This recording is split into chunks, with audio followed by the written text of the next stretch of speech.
Guys, I've just sourced your property below market value, £110,000, for example, worth £150,000 to £160,000. But here's the question: do you sell or cash out? Do you hold it for long-term wealth and rental income, or do you take the profit and move on?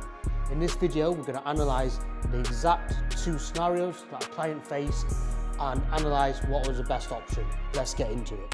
So this is a real world example. I'm using AI with my partner's LENDLORD, who I use quite often now to analyse deals, guys, and there's a link in the description for my free BA calculator, my LENDLORD software. It's all free and it does use AI, and it's a really good tool, and I actually point clients to it when they're analysing deals and property deals that I send them, just to get a second opinion and show them really how good the deals are.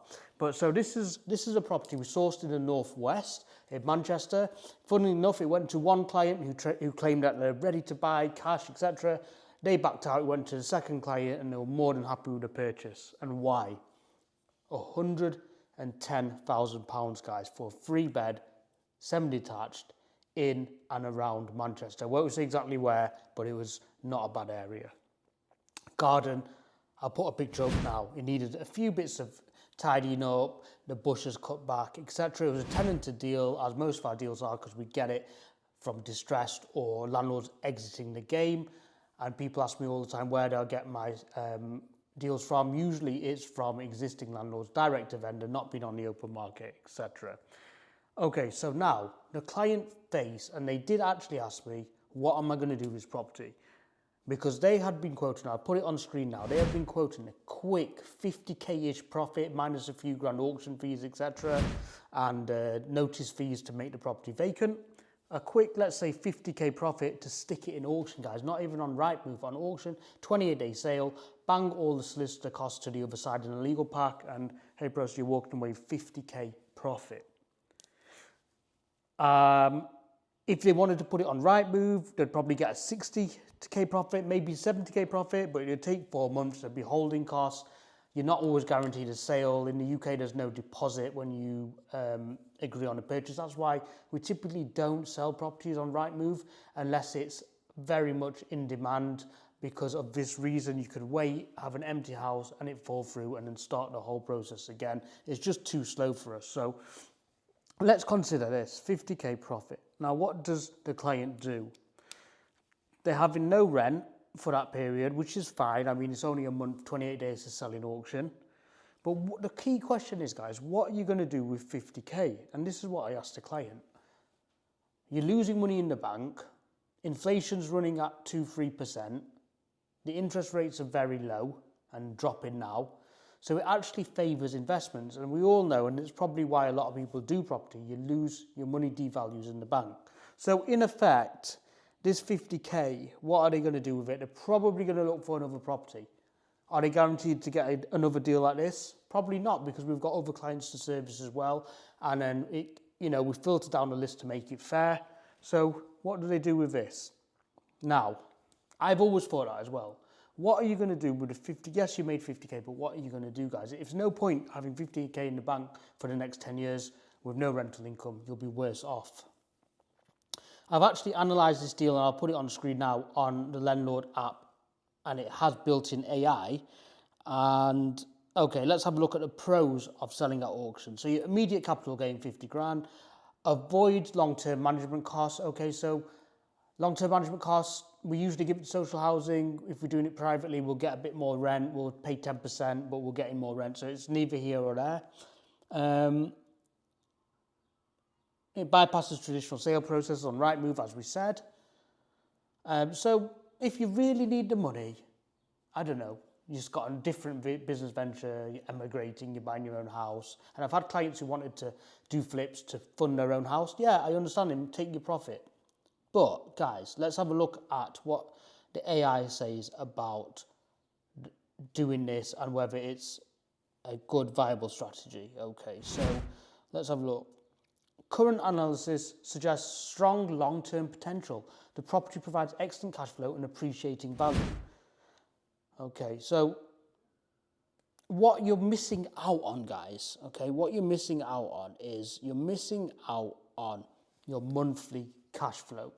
And most people who come to me who want property sourcing, they want to build up 10 properties to get that 10k, 15k a month and walk away. And the beauty of that is, like I've said in previous videos, you'll still have that asset pot growing.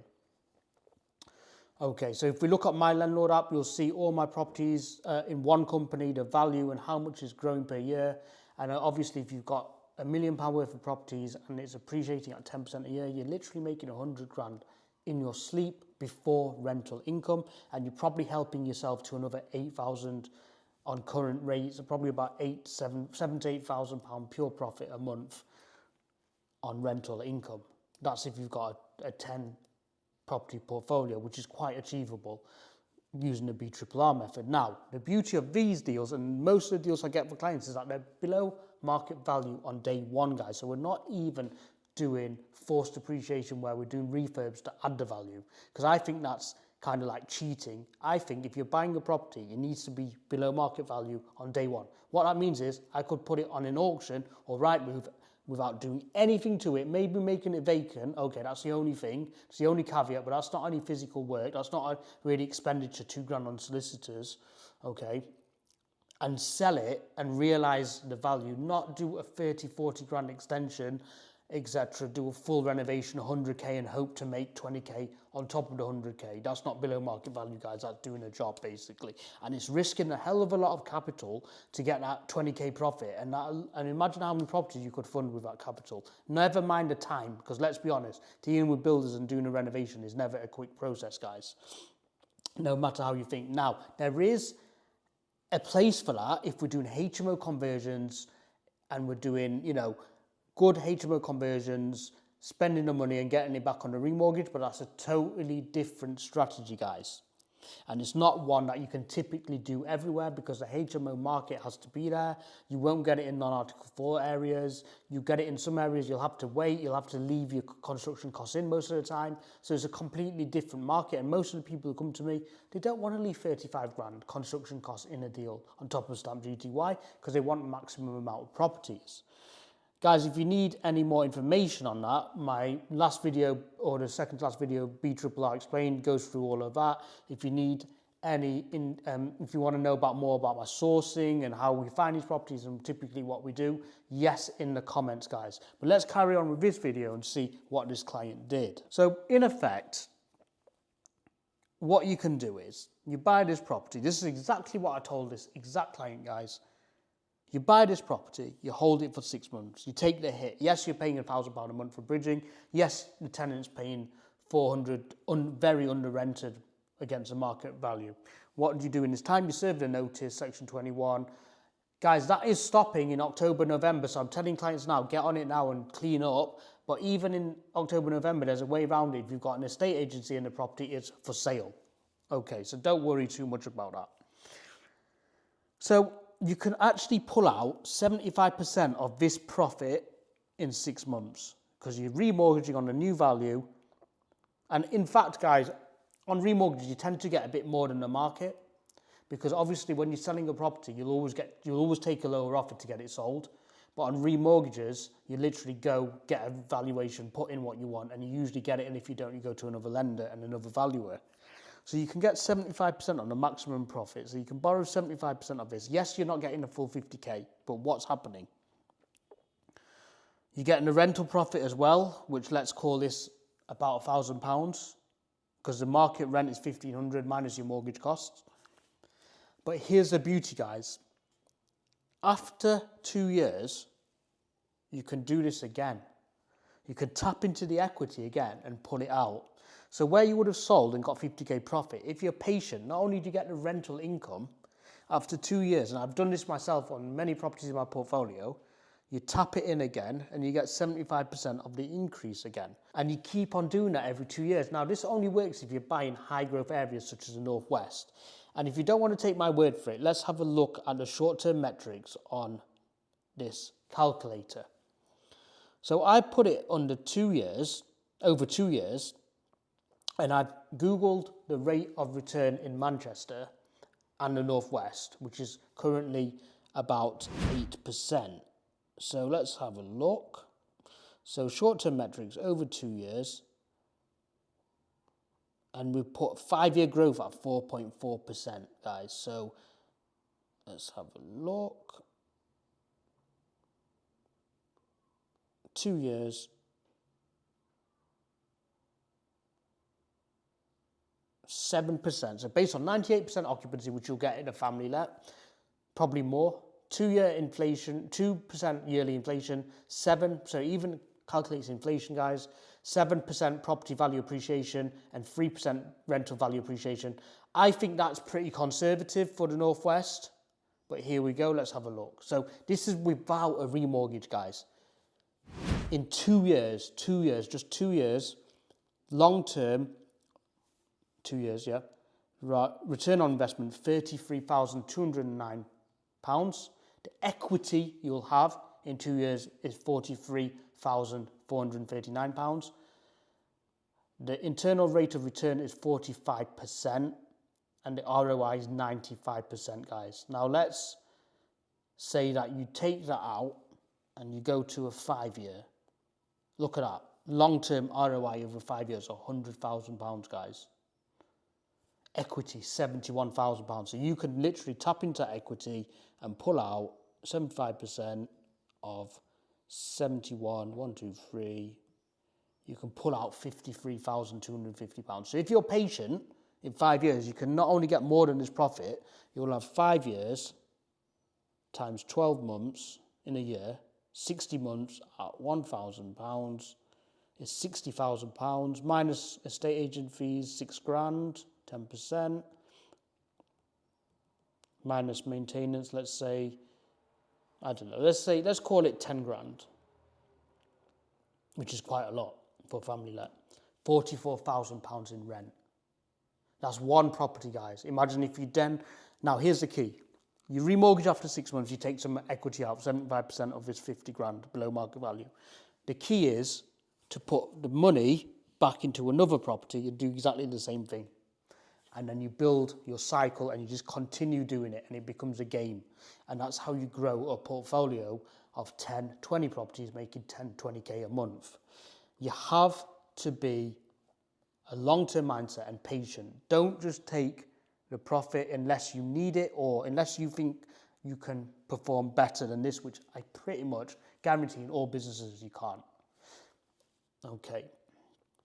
So you have the breakdown here. We analyzed it on AI and it literally messages, okay, home, let's have a look. So we analyzed it on AI. We saw what it came up with. So this is what I tell all clients, guys. Go and check for yourself. Log into this app. Download it. It's free. Any deal I get you, you check it for yourself. Not only that, we send you right move comparable, so you know it's market value on day one. Forget about similar condition. Not it's worth this in amazing condition. Even on the worst case scenario, guys, over 2 years, you're still equity is still £29,000. Your long-term ROI is still 48%, guys.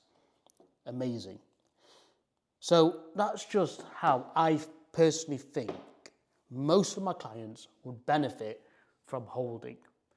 Now, there are traders, and we do buy off traders, and I do get stock of traders, but it's a different game. They're putting 10 to 20 properties at a time in auction. They're winning on some. They're nicking 10,000 here, 10,000 here, and 10 times 10. They're making 100 grand a month. But the problem with that is you need a constant supply of stock. Not only that, you're always working, you're always chasing that stock. If that stock dries up, all you've got left is your profit in the bank. You've got no residual income. You're basically swapping your current job for another job. One job which you're doing 9 to 5, you change that for trading, but it's still a job, guys. You can't sit in Spain or wherever you want to go or go traveling or just relax. You always got to be chasing that deal. And guess what? If that deal's not there, you're not happening. And what happens is traders will take bad deals and take a loss just to get the volume through the auction, guys, to maintain their better fees, their solicitor rates that they're on for doing volume, etc. It's a different game, guys. Now, if that was like you're going to make 150k and this was the rent, then I'd say to you, sell it, take the 150k, let's buy 2 or 3 HMOs where you might make 2 grand a month. But you're not really going to find a house where you're going to make 150k, especially at that level. at 110 purchase price. It's like unheard of. So this is an average deal I'm getting clients, guys. You know, maybe better than average, but not far off at all. So you're getting the long-term appreciation, you're getting the capital growth, and you're getting the rental income. I want to know what you'd do in this situation. Would you sell it and take the 50k, or would you do and be patient, take a little hit over the 6 months, remortgage, keep it in the portfolio, even if it's not a HMO, as I said. I actually want to know what you guys think, so comment below, guys, and if you think that this deal's too good to be true, comment below. It isn't, but I'd like to know your thoughts. Yes in the comments if you want any help sourcing, you want to download our free property investment guides and see what we do with properties, etc. It's all there, all out in the open. Now, this was a pretty good deal. We're getting deals like this all the time. It's critical that it's in the northwest because it's got that high growth. It's a really good time to be buying at the moment because you've got landlords exiting the market, you've got these loopholes, and you've got property prices way outpacing inflation. Yes, you've got the renters' rights bill coming in, but that's a management issue. That's not an investment money-making issue, really. That's making sure your management's on place, you know, on point, giving the properties the right tenants, maybe not renting it to families, but renting it to social housing or HMOs. That's a management issue. But in terms of property and making money, it's never been a better time, guys, because you've got landlords exiting the market, you've got rents flying up, you've got people doom and gloom, they're scared, and when there's blood on the streets, buy. And that's what I'm saying. I don't actually think in a generation there's been a better time to buy property. Why? Because after COVID, and bear in mind, guys, I saw a stat that's saying property prices have gone up 25% in the northwest, 20 to 25% after COVID, 20 to 25%. My portfolio after COVID on one company was 5 mil. Imagine 25% doing nothing, plus the rental income. But anyway, the market now is calmed down after COVID, okay? So people are not really, I mean, I'm getting loads of clients, but people are not in general in society looking to be landlords. You've got less competition, especially for tenanted stock, which we're cleaning up on. You've got less competition on HMOs now because the commercial conversions are not, the commercial remortgages are getting less and less. But I've never built a business on doing commercial revaluations anyway. I've always said 3 or 4 mini HMOs makes more money, less competition. And we're buying them all the time, guys, for clients and for myself. So that's the scenario where we're facing at the moment, where there's not loads and loads of people going for the same property, especially where it's tenanted. Yes, you'll see a rundown property, and that's why we put stuff in auction where they're getting overpriced, and that's always been the case, home under the hammer syndrome, but you don't really make money doing refurbs. But yeah, guys, as I said, the market is still underrated in the northwest. It's still relatively cheap. If you think about getting a house for 110k and an average family car is like 40k, it's crazy. And if you look at the price disparity between the northwest and London, and someone told me the other day, and I checked it and it was true, I've got a client from London and they're getting $650 a room, but their property prices are £450,000. We're getting the same up north, and the property price is what? If you're lucky, and one of my clients, £110,000.